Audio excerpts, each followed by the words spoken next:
Di dalam Alkitab kita akan menemukan Alkitab kita berbicara sebanyak 133 kali yang menyebutkan kata uang. Kalau lihat ada beberapa tafsiran, ada beberapa juga yang menulis, kalau King James Version secara khusus, Alkitab versi King James, dia menyebutkan uang sebanyak 133 kali. Lebih banyak dari surga dan neraka. Kemudian tentang kekayaan dia menyebutkan sebanyak 90 kali. Lebih banyak dari neraka.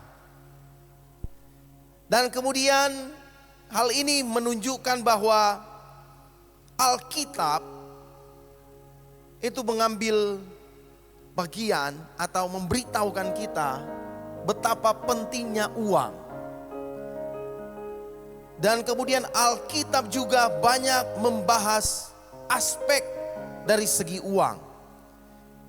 Yang perumpamaan-perumpamaan, dan kemudian Yesus memberikan contoh, memberikan pengajaran tentang uang. Jadi bagi Tuhan, uang itu sangat penting. Katakan uang sangat penting. Bahkan Tuhan tidak menyandingkan dirinya dengan agama-agama lain. Tuhan tidak menyandingkan dirinya dengan agama-agama lain. Tetapi Tuhan berkata, aku atau Mamon. Tuhan menyandingkan dirinya dengan Mamon. Tuhan tidak takut dengan agama lain. Tapi kalau Tuhan Mamon, Tuhan kasih tahu hati-hati dengan Mamon. Firman Tuhan di dalam Matius pasal yang ke-25 ayat 34 bilang begini. Matius 25 ayat 34 bilang begini. Dan raja itu, Tuhan Allah kita, dan raja itu akan berkata kepada mereka yang di sebelah kanannya, mari hai kamu yang diberkati oleh Bapakku, terimalah kerajaan yang telah disediakan bagimu sejak dunia dijadikan. Ini kata Yesus di dalam Matius pasal 25 ayat 34. Kalau kita melihat bagian ayat firman Tuhan ini tidak menyinggung sama sekali soal uang. Tetapi ini berbicara tentang situasi yang akan datang, tentang akhir zaman. Kalau kita membaca Alkitab di dalam pasal 25 Injil Matius, maka kita akan menemukan ada 3 perumpamaan perkataan Yesus di situ. Yang pertama adalah tentang 5 orang bijaksana, 5 gadis yang bodoh. Di ayat berikutnya Tuhan secara khusus menulis ada gadis bijaksana, mereka menyediakan minyak, kemudian gadis yang bodoh mereka kurang menyediakan minyak, persediaannya kurang. Dan kemudian ada di bagian ayat firman Tuhan yang kemudian gadis yang bijaksana ini bilang, pergi membeli minyak. Kamu yang gak punya minyak, silakan pergi membeli minyak. Beli pakai doi, bukan pakai daun lemon ya Aldo. Pakai beli pakai doi. Dan kemudian perumpamaan berikutnya jelas Tuhan berbicara tentang talenta. 5 talenta, 2 talenta, 1 talenta. Oke ya.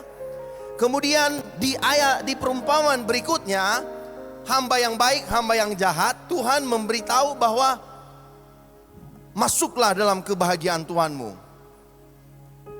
Diberkatilah engkau oleh Bapakku, terimalah kerajaan yang telah disediakan bagimu sejak dunia dijadikan, kepada orang yang di sebelah kanan. Di ayat 34 tadi.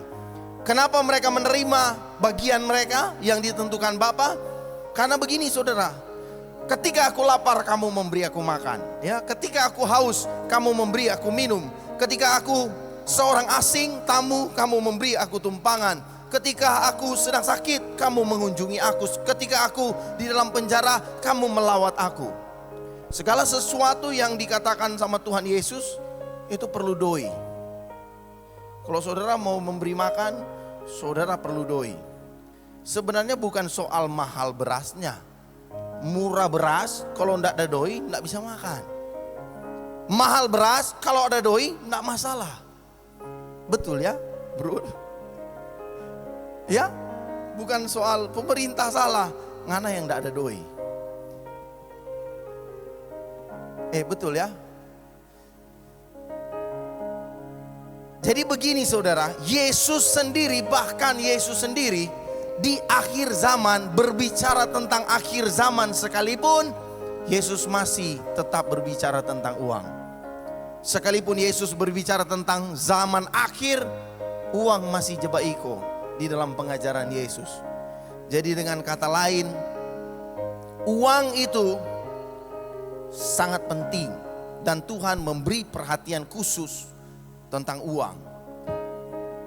Jadi pelajaran kita hari ini saudara, pelajaran kita hari ini adalah pergunakanlah uang yang Anda punya sebaik-baiknya. Bagi Tuhan, cara engkau mendapatkan uang itu sangat penting. Cara engkau mempergunakan uang sangat penting. Menghabiskan uang itu sangat penting. Karena bagi Tuhan uang itu sangat penting. Pastikan uang kita akan menolong kita semakin mengasihi Tuhan, semakin mengasihi pekerjaan Tuhan, semakin mengasihi diri kita sendiri, semakin mengasihi sesama manusia. Pastikan 4 bagian penting ini. Pastikan uangmu akan membuat engkau semakin mengasihi Allah dan pekerjaannya, mengasihi dirimu sendiri, dan kemudian mengasihi sesama. Pastikan saudara.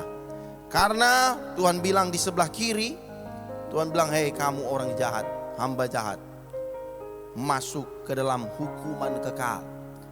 Kapan Tuhan? Bukankah kami mengusir setan demi namamu?